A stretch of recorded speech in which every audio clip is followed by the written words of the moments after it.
Nicole Buitrago, buenos días. Buenos días, Juan Camilo. Nicole, otra polémica a raíz precisamente de ese Consejo de Ministros la desata el presidente sobre el sistema de salud actual. Esto no es una amenaza, lo hizo como un anuncio ya un hecho. Una decisión. Liquidar EPS quebradas, ¿no? Las EPS quebradas. ¿En qué consiste y qué se ha conocido hasta ahora, Nicole? Pues Juan Camilo, lo que ha dicho en las últimas horas el presidente Gustavo Petro en medio de este Consejo de Ministros es que ha dado la orden al Ministerio de Salud y al Ministerio de Hacienda de liquidar las EPS intervenidas o lo que él ha denominado quebradas o en estados financieros que no son favorables para atender a los pacientes. Lo que dice él es que ya no se puede dar más tiempo para que estas entidades sigan funcionando, sino que por el contrario, pues se iniciaría un proceso de liquidación. ¿Qué quiere decir esto? Que prácticamente las EPS intervenidas, según lo anunció el presidente Gustavo Petro, desaparecerían del sistema de salud, como ya hemos visto en años anteriores y en otros periodos de gobierno que han liquidado varias entidades y que han sido trasladados millones de afiliados. Dentro de estas declaraciones, lo que ha ordenado el presidente Gustavo Petro es básicamente sacar adelante las normativas o los decretos que dejan en firme el traslado de afiliados y que serían solo las entidades que no estén intervenidas las que recibirían. Y causa también curiosidad una de sus afirmaciones, y es que la nueva EPS, al parecer, sí se mantendría a pesar también de estar liquidada y en estados financieros prácticamente críticos, de acuerdo a lo que se ha conocido en los últimos meses. De la mano de este anuncio, Sí, pues también hay aseveraciones sobre lo que pasó en periodos de gobierno anteriores frente a la lista de interventores que quedaron ahí para poder hacer este tipo de procesos de interventoría. Recordemos que cuando el gobierno llegó, este gobierno de turno, ya existían unos procesos de intervención en marcha y se pusieron muchos más. la lista de Aristizábal, así la llamó el presidente Petro, que es donde dice están sacando los interventores de las actuales EPS, casi que echándole que la culpa a que estas intervenciones no salieron como el gobierno quería, todo por echar mano de una lista hecha, según él, por el ex superintendente de salud, Fabio Aristizábal, que nos atiende muy amablemente a esta hora. Doctor Aristizábal, buenos días. Un saludo especial, Juan Camilo, a usted y a Nicole. Me alegra mucho estar con ustedes y con la audiencia de Caracol. ¿Cuál es la lista de Aristizábal, doctor? Juan Camilo, pues la lista no es mía, la lista es de la entidad. El RILCO es una herramienta que tiene la Superintendencia Nacional de Salud, en donde están consignados las personas, los profesionales, las entidades que por su experiencia y sus capacidades podrían ejercer las funciones de interventor, liquidador, contralor. Y esa lista se llama el RILCO, que es prácticamente un registro. Pero es muy importante aclararle a la comunidad, Juan Camilo, que este RILCO es una lista pública de personas que presentan un examen, de profesionales, y que después se categorizan de acuerdo a el nivel de experiencia, al comportamiento, al puntaje que tuvieron en el examen, y es prácticamente el listado del cual debería echar mano esa entidad para poder nombrar los interventores y las personas que tienen experiencia. Ese listado, Juan Camilo, fue hecho por la Universidad Nacional de Colombia, no es la lista de Aristizábal, pero lo más grave de sus acusaciones es que ni siquiera esa lista la han utilizado. Todo lo contrario, Juan Camilo y Nicole, el listado no lo han utilizado. Las personas con capacidad y con experiencia no han salido del RILCO. Las han nombrado a dedo, como lo hacía el superintendente Rubiano y como lo hacía el superintendente Leal. De hecho, ni siquiera Camacho está en el RILCO y la gran mayoría de interventores actuales no están en el registro de interventores y liquidadores de la superintendencia. A eso hoy, doctor Aristizábal, el presidente Gustavo Petro decía que además de esta lista, usted todavía tenía contratos con diferentes entidades, con EPS o con el sector salud, IPS, clínicas, hospitales. ¿Esto es así? ¿Qué pasó después de que usted salió de la Superintendencia Nacional de Salud?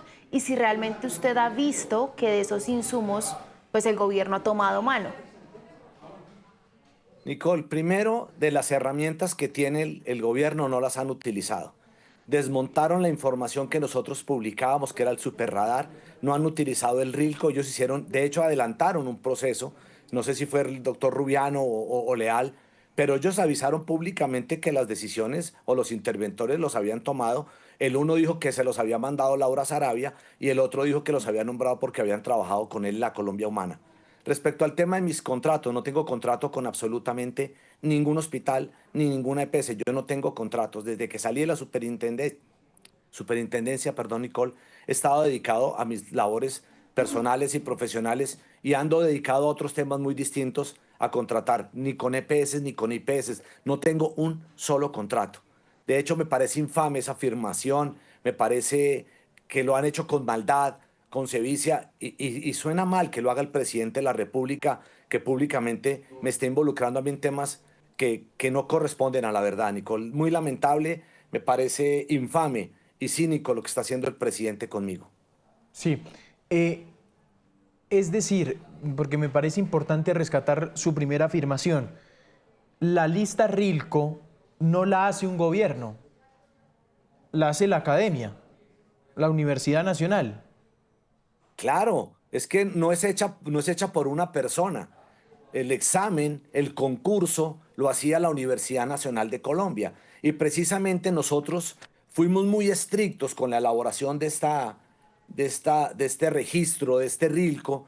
Nosotros, por lo que buscábamos, era precisamente tener la gente con más experiencia, de darle transparencia a este proceso.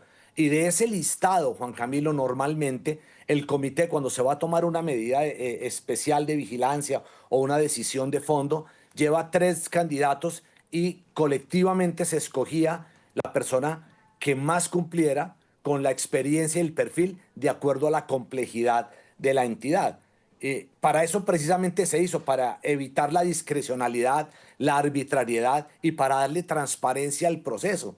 Ojalá la hubieran utilizado, Juan Camilo. Ojalá el presidente estuviera diciendo la verdad. Si hubieran utilizado el listado del RILCO, gente con experiencia, no hubieran tenido los problemas que se evidencian en todas las EPS que intervino el gobierno, porque evidentemente todas empeoraron. A eso voy, doctor. ¿Cuántas EPS durante el gobierno anterior usted liquidó? Nicole, nosotros liquidamos 13. Fíjese la diferencia. Nosotros que defendíamos el modelo de aseguramiento, que defendemos el modelo de las EPS, liquidamos 13. En cambio, este gobierno que detesta las EPS, que las ha tildado de ladronas, que las responsables del paseo de la muerte, este gobierno no las liquida, este gobierno las puso en administración de ellos. Aquí sería muy importante verificar esos indicadores cuando las intervienen, cuál mejoró, qué EPS mejoró, alguno de los indicadores que supuestamente enervaron la medida. ¿Esto qué quiere decir, Nicole? Que si usted toma una medida de fondo, si usted interviene en una entidad, usted interviene en una EPS, la obligación de la superintendencia es verificar mensualmente que esos indicadores que tienen las herramientas están mejorando, porque se supone que es una medida de salvamento. Resulta que con el gobierno todas empeoraron y ahora anuncia el presidente que las va a liquidar. Pregunta, ¿por qué no las liquidó antes, Nicole? ¿Por qué permitieron este deterioro? ¿Por qué permitieron que llegaran a este punto para decir, ahora sí las voy a liquidar? ¿Qué habrá detrás de todo eso? ¿Qué tan fácil resulta, doctor Aristizábal, liquidar las EPS quebradas? Porque cuando él utiliza el término quebradas, Nicole, ASEM y diferentes analistas empiezan a hacer las cuentas de las EPS con números en rojo y salen que agrupan más de 23 millones de pacientes. ¿Qué tan fácil resulta trasladar 23 millones de pacientes? ¿Eso es soplar y hacer botellas? No, Juan Camilo, además de verdad me pareció irresponsable la forma en que lo dijo el presidente. Estamos hablando de vidas, estamos hablando de colombianos, estamos hablando de EPS que están muy deterioradas. Si él va a ordenar la liquidación, lo más sensato debe ser que las personas que salen de una EPS, que entran en liquidación, es que pasen a entidades que no tengan ninguna medida de vigilancia, que tengan los indicadores financieros que permitan este traslado, el patrimonio mínimo, el capital adecuado, porque van a empeorar la situación. En este momento, hacer esos traslados, de verdad, va a generar un riesgo sistémico en el país. Me parece difícil que lo puedan hacer, me parece muy complejo lo que está planteando el presidente, pero lo más triste es que hayan esperado hasta este momento para decirlo públicamente que las van a liquidar, cuando este proceso debió haber sido gradual, paulatino, una por una, y como lo debieron haber hecho. Ese era el deber ser, pero no lo hicieron, las pusieron en administración, llenas de escándalos, todas han empeorado, cada 5 o 6 meses cambian el interventor y ninguno va a responder por nada. Aquí los grandes sacrificados, los pacientes y los proveedores. A eso hoy, ¿qué va a pasar o qué pasa durante un proceso de liquidación internamente? Con las clínicas, con los hospitales, con los procesos de contratación, con los tratamientos de los pacientes. Usted decía, liquide 13, ¿cómo fue el proceso? ¿Qué pasó internamente con todo ese movimiento operativo? Nicole, nosotros hacíamos un análisis y le hacíamos un seguimiento a cada EPS. Y lo que hicimos primero fue probar medidas de salvamento. Es decir, la superintendencia, el superintendente tiene un catálogo de medidas que los debe ir probando poco a poco. Usted va haciendo una auditoría, después de las auditorías les da órdenes específicas, hace planes de mejoramiento, pone medidas cautelares, pone medidas de vigilancia, después pone un contralor, hasta que usted llega a tomar una medida de fondo. ¿Por qué nosotros no interveníamos, Nicole? Porque sabíamos que recuperar una entidad de esas era casi imposible. Por eso ordenábamos la liquidación, para que esos usuarios pudieran pasar a otras EPS, proteger la vida de esos usuarios, ¿cierto? Y evitar que siguiera creciendo la deuda. Por eso lo hacíamos y lo hacíamos con el ministerio. El ministerio era el encargado de trasladar esos usuarios, distribuirlos en las diferentes EPS con una caracterización previa para que se trasladaran equitativamente. En ese momento, cuando nosotros lo hacíamos, Nicole, el índice de satisfacción de los usuarios era superior al 90%. ¿Qué quiere decir eso? Que el 90% de los usuarios que se entrevistaban, más del 90%, quedaba contento y estaba feliz en la EPS que le había asignado el ministerio. Pero nunca trasladamos un solo usuario a EPS que estuvieran en medida de vigilancia, con problemas financieros o que estuvieran deteriorando sus indicadores, porque era empeorar la situación, que es lo que pretende hacer este gobierno. Muy bien, es el ex superintendente de salud, Fabio Aristizábal. Doctor Aristizábal, ha sido usted muy amable. Gracias por estos minutos. A ustedes, Juan Camilo, muchas gracias, y a Nicole, y un abrazo a toda la audiencia de Caracol. Que tengan un feliz día. Nicole, ¿hoy hay detalles o esto simplemente va en un anuncio hecho en un Consejo de Ministros? Pues en este momento hay reuniones internas en el Ministerio de Salud. Hemos también intentado contactarlos, tanto al superintendente que está de turno como al ministro, porque al final él fue el que recibió la orden, pero hay que decir, Juan Camilo, que esto no se puede hacer si la Superintendencia de Salud no emite una resolución. O sea, no tiene que ser decisión del ministro de Salud, sino que tiene que pasar por la superintendencia y ahí es donde va a estar el proceso de resolución. Hay reunión hasta ahora, esperemos decisiones. Hasta ahora lo que se ha conocido, son 7 EPS las que están quebradas. Aparece Cosalud, por ejemplo, Sí, ahí, sí. entre otras, ¿no? Cosalud, Nueva EPS, todas las intervenidas Famisanar, que son las 3 más grandes Claro. en este momento. Bueno, vamos a esperar entonces el anuncio. Nicole, gracias. A usted, gracias, Juan. 9:47, continuamos con más información. Juan Carlos Giraldo es el director de la Asociación Colombiana de Hospitales y Clínicas. Doctor Giraldo, buenos días. Don Juan Camilo, buenos días. Bueno, doctor Giraldo, ¿ustedes cómo toman este anuncio hecho por el Gobierno Nacional? Liquidar las EPS quebradas, que serían 7 EPS. Bueno, pues nosotros hemos venido advirtiendo sobre la llegada a este escenario y por supuesto es un asunto de enorme preocupación porque la historia reciente, cuando ha habido procesos de liquidación, nunca tiene un buen desenlace específicamente para el sector de los hospitales y de las clínicas. Hay historias recientes, recuerden ustedes, Café Salud, Medimás, Salud Coco, Omeva, en el gobierno anterior. Y eso pues generó enormes traumatismos que todavía el sector los está resintiendo. Entonces, la llegada de un número grande de EPS, no sabemos cuál es ni cuál va a ser la priorización que va a hacer el gobierno nacional, pues va a dificultar mucho este asunto y aquí debo decirlo en resumen, muy general, hay que cuidar dos tipos de conglomerados. En primer lugar, a la población, para que todos esos procesos de traslado sean ordenados y se puedan trasladar a EPS que tienen un mejor nivel de cumplimiento. Pero el segundo grupo somos los hospitales, las clínicas y los prestadores de servicios que siempre salimos afectados en estos procesos que nunca, con la excepción tal vez de Caprecom recientemente, tienen un buen desenlace y un resarcimiento para las IPS que prestaron los servicios. Pero eso es bien interesante, doctor Giraldo, porque es decir, usted dice, la experiencia ya existe con algunas y no fue nada buena. Así es. Aquí hay que decirlo, cuando se llega a una liquidación es un fracaso sectorial total.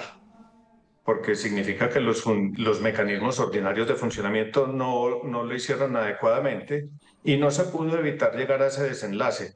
Para que la gente lo entienda claramente, mire, cuando se llega a la liquidación, los gobiernos tienen que tomar dos decisiones, una decisión inmediata y es trasladar a la población a entidades que están cumpliendo, en este caso a otras EPS que están con unos indicadores mejores, pero entra un proceso muy largo en el que los hospitales y las clínicas que ya prestaron los servicios, que atendieron adecuadamente y oportunamente a esa población, tienen que entrar a hacer un proceso de reclamación para ver si es posible recuperar toda esa cartera de las atenciones que se le hizo a esa población. Y eso, para decirlo de una manera muy gráfica, cuando nosotros en esa historia reciente, por ejemplo, presentamos una factura de 100 unidades o de 100 pesos, al final la reclamación nuestra es por ese valor. Las CPS, los liquidadores, hacen un ejercicio de reconocimiento y reconocen un porcentaje mínimo, 20 o 30%, y sobre ese 20 o 30% apenas se logra recaudar un 5 o 10% de lo que efectivamente se prestó. Es decir, es una enorme defraudación al Claro. sector prestador de servicios de salud. Esa es la historia, no estoy inventando números, eso fue lo que pasó en épocas recientes y es lo que a nosotros nos preocupa en este momento. Entonces, el gobierno, lo que nosotros tenemos que pedirle al gobierno nacional es, si ya tomó esa decisión, si la superintendencia tiene toda la argumentación, pues lo que tiene que hacer el gobierno ahora es proteger a la población y proteger a los prestadores de servicios de salud para que la red pueda recuperar todo esto que ya se prestó y esas carteras que existen para que el daño económico a un agente que lo hace bien, como es el hospital, la clínica y el prestador, no sea tan grande como en la historia reciente ha sucedido. Lo hemos dicho en otras ocasiones, Sí. había que tener habilitado un fondo de garantía, unos mecanismos de insolvencia. Tenía que hacerse un proceso de capitalización con muchas de estas entidades para evitar llegar a este desenlace. Y afortunadamente estamos viendo que Hay un, parece que no va a ser así. pero hay un punto aquí, doctor Giraldo, es decir, si liquidar una es toda una logística tremenda para el Estado, liquidar 7 al mismo tiempo, ese panorama, ¿cómo sería? Porque estamos hablando de 25 millones de pacientes. ¿Siquiera lo concibe usted, doctor Giraldo? Mire, esa es una muy buena pregunta porque si algo, de entrada, como le estoy y le vuelvo a decir, el proceso, este no es un buen desenlace, es decir, esta no es una buena noticia, por el contrario. Pero aquí lo que sí se requiere es tener orden y sobre todo saber qué hacer con la población, cómo trasladarla cuidadosamente. Y entonces es una conversación que no es de 25 millones, es de todo el sistema, porque entonces hay unas EPS que son las receptoras que deberían entonces estar preparadas para recibir, para acoger a toda esa población que va a ser trasladada. Y eso significa tener unas capacidades con la red, unas conversaciones contractuales, una información, un cruce de conversaciones con el gobierno y con las personas para que puedan llegar bien. Hacerlo con un número tan grande como el que usted menciona, pues hombre, es muy complejo. Lo que nosotros tenemos la cuenta es, si son todas las que, por ejemplo, están en intervención, son cerca de 23 millones de personas, pero si la nueva EPS no está allí, porque, por ejemplo, están hablando de un proceso desde hace tiempo de capitalización, es decir, que la quieren sacar a flote, pues estamos hablando de cerca de 11.7 millones de personas. Es una gran población. Entonces, yo vuelvo a insistir, el gobierno debe ser muy cuidadoso en ese proceso, en la información, en la conversación con las personas y con las diferentes instituciones para que la gente no tenga traumatismos en los tratamientos que ya viene teniendo. Esta conversación la tuvimos las semanas anteriores con el decreto 182 y lo que decíamos era precisamente, el gran problema es cómo usted, teniendo una población en una EPS que más o menos está respondiendo, la va a trasladar a unas EPS que no tienen capacidad. Yo creo que aquí esto se replica y hay que hablar con todos los conglomerados, con los que funcionan bien, que son los receptores, y con los que se van a la eventual liquidación para saber cómo va a ser ese movimiento. Pero aparte de eso y aparte de lo poblacional, que es lo primero, pues está todo el tema de prestación de servicios y es cuando nosotros le tenemos que decir al gobierno, ayúdenos, protéjanos, cuide la red prestadora de servicios para que podamos seguir estando abiertos, y eso pasa por los mecanismos que describí anteriormente, especialmente por un fondo de garantías y por conseguir unos recursos para poder mitigar el daño económico que se presenta en estas liquidaciones. Déjeme leerle, doctor Giraldo, porque está el presidente Petro respondiendo al más o menos por qué para él lo mejor es liquidarlas y la solución que tiene con este tema. Dice, la orden de liquidar las EPS quebradas, tal como lo ordena la ley, no deja a las personas desamparadas en Colombia. Dice, el sistema de prevención ya en acción cubrirá al 100% de la población. Segundo, los afiliados de EPS liquidadas serán atendidos por las EPS que queden, como hasta ahora ha sido. Tercero, las EPS que queden desarrollarán los sistemas preventivos territorializados para que sean eficaces. La prevención la pagará el gobierno, el sistema que ya desarrollamos y que ya cubre un 50% de la población se trasladará a las EPS por territorios. En la práctica, esos 3 puntos que acabo de leer, doctor Giraldo, ¿son así como dice el presidente, así de fáciles? No, mire, lo que pasa es que, por supuesto, y reitero lo que estaba diciendo, claro, aquí se hace el proceso de traslado y yo creo que debe ser extremadamente juicioso, bien pensado, bien conversado. Eso no se hace de un día para otro. Eso necesita una logística, una preparación, una planeación adecuada para que eso salga bien. Recordando además que la gente después de ese proceso digamos, de asignación a una EPS receptora, pues tiene derecho al uso de la libertad de elección y en 60 días puede decir si se queda ahí o si quiere pedir traslado para otra. Eso, digamos que eso puede funcionar, pero eso no es automático, eso no se hace de un día para otro. Usted puede sacar el decreto, pero el proceso de la logística, la información y la coordinación, eso lleva un tiempo.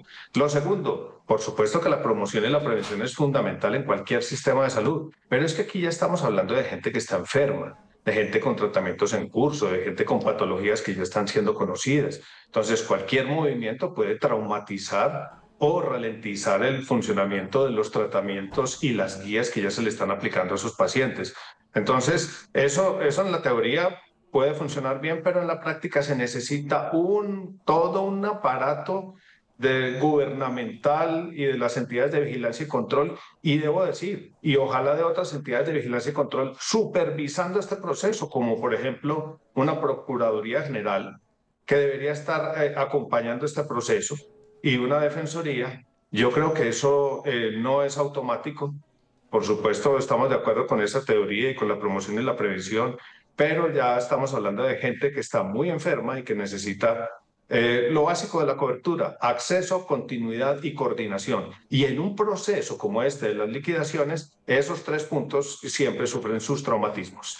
Dice, el gobierno va a pagar las deudas con los hospitales.